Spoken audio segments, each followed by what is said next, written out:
Samuel Eto'o est un grand footballeur, mais une petite personne. On n'a dit pas de mots dénigrants. Ce n'est pas dénigrant, c'est que je dis. Pas de mots dénigrants. Voilà. Je vais expliquer, vous allez comprendre. L'influence, c'est le bon usage du pouvoir et de l'autorité qu'on a sur les autres. Ça signifie que pour savoir si vous êtes influent, vous devez faire usage bien de l'autorité et du pouvoir. C'est ça qui vous donne la capacité d'être influent. Alors, une personne qui a l'autorité et le pouvoir n'est pas obligée de sanctionner à tout va pour imposer son autorité. Pourquoi? Parce qu'il a une influence positive sur les autres. Alors, pourquoi on vous dit qu'il y a quelqu'un qui peut être une grande personne dans un domaine particulier et une autre qui peut être une petite personne? Parce que quand on dit qu'on est un grand joueur et une petite personne, ce n'est pas dénigrant. Parce qu'à la réalité, ça signifie quoi? Le grand footballeur n'a pas la capacité d'être influent positivement sur ceux qui sont autour de lui.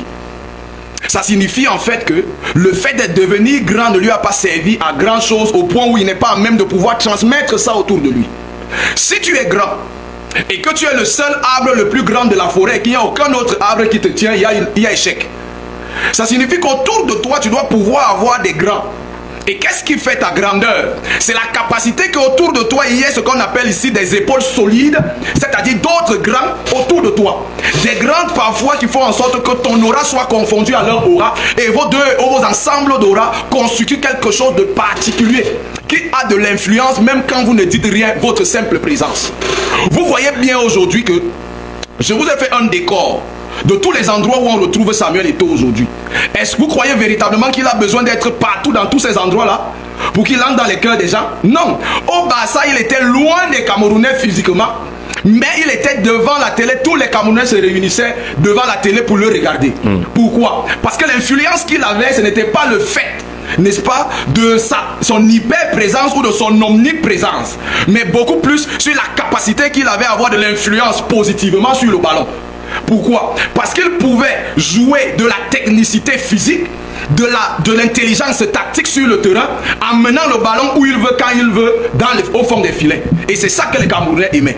Alors s'il perd cet élément qui a fait de lui un homme grand pour s'arrêter à ce que les gens ont toujours combattu en Samuel Eto'o, pourquoi? Parce que les gens disent qu'il est un bon footballeur mais un mauvais leader. Partout où il a été leader, c'est arrivé à l'échec. Ses propres entreprises, c'est un cas. Et aujourd'hui, sa famille même, quand tu vois ses petits frères, ses frères, ses amis, on n'en sait rien. On n'en sait rien. On n'en sait rien. Ça ne relève pas de l'actualité. Ça relève pas de l'actualité. Moi, j'analyse. J'analyse, je vous montre simplement quoi.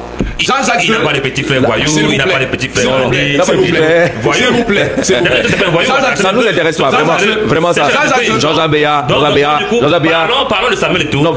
C'est vous qui êtes en train d'évoquer. C'est vous qui êtes en train de parler. Ce que moi j'ai fait, ce sont des peintures. Je n'ai cité personne. Voilà, on n'entre pas là-bas dans sa vie familiale. Ce que je fais des analyses. Oui. Alors vous avez dit on n'analyse pas ce cas, mais pour moi, dans mon analyse, je fais de manière générale. Je n'ai pas un problème avec les personnes. Vous faites du Félix Zogo là? Non, je ne fais pas du Félix Zogo. Je fais du Patrice Siméon. Je suis analyste, je le fais depuis plus de 12 ans. Alors, vous par exemple, vous êtes journaliste. Non, il faut m'amener des débats. On va penser qu'on va me comparer. Non. Vous êtes journaliste, je vais vous montrer juste une chose. Jean-Jacques Zeu arrive à Capital FM. Oui. Une seconde fois, une deuxième fois. Moi, je ne le connais pas. Je le rencontre au pied de l'immeuble, je monte. Et puis je ne sais même pas que c'est lui qui doit être le présentateur de l'émission Hommage sur la capitale. Que j'assistais déjà Bonga. Et puis on entre en studio, je lui passe un bonjour. Il répond au bonjour, on s'assoit, on se met à travailler. Il prend mon nom, il me pose les premières questions, je réponds et tout et tout. Fin de l'émission, on rit, on sourit, on s'assoit. Et puis il commence à me parler de son métier.